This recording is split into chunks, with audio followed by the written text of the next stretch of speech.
19-year-old Denise Naslund and 23-year-old Janice Ott disappear on a warm summer day at Lake Sammamish. Police launched a massive search of the park, though there was no sign of the women. Once the news media broadcast information about these two women going missing, witnesses came forward, and the witnesses indicated that there were suspicious things. Authorities didn't know it at the time, but a girl who was only 15 years old would prove to be the key eyewitness. The news came on, and the news anchor held up two pictures of two women and started out by saying, there's two missing women from Lake Sammamish.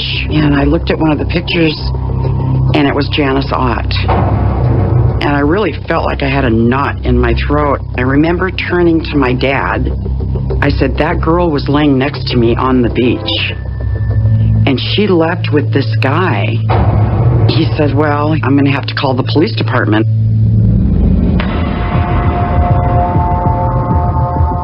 The very next day, Detective Keppel came to the house, and I explained the whole story to him.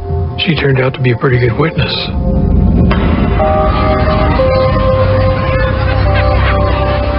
It was an absolute beautiful day.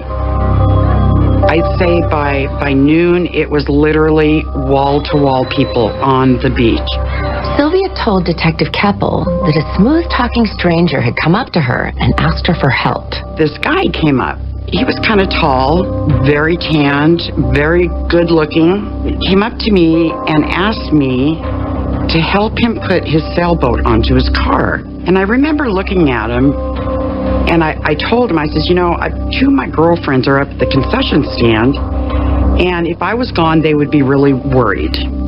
Then this girl laying next to me sat up, and he asked her the exact same thing.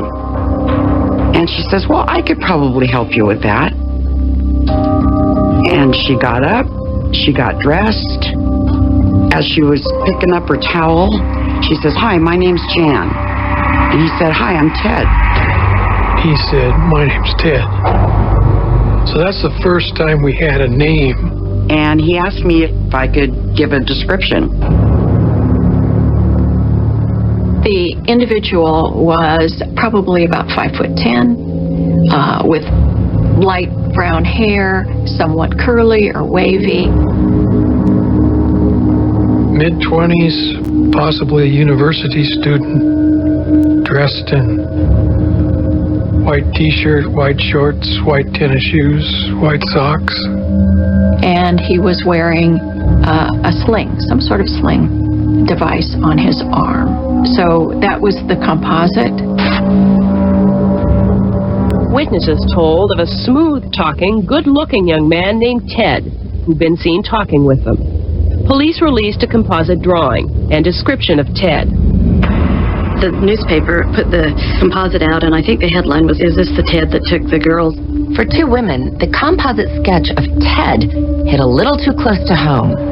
My friend drew the picture on the table, the composite, and she said to me, who do you think that is? I said, well, it's Ted, why? And then she burst into tears because that looked a lot like her boyfriend, Ted Bundy, a lot like him. A lot of people trying to pin a lot of stuff on somebody because, it's convenient. She went to the authorities. I think she wanted to make sure he wasn't the one. In my own mind, there were similarities or coincidences that seemed to tie him in, but yet when I would think about our day-to-day relationship, there was nothing there that would lead me to think that he was a violent man. Have you ever physically harmed anyone? Ever physically harmed anyone? No.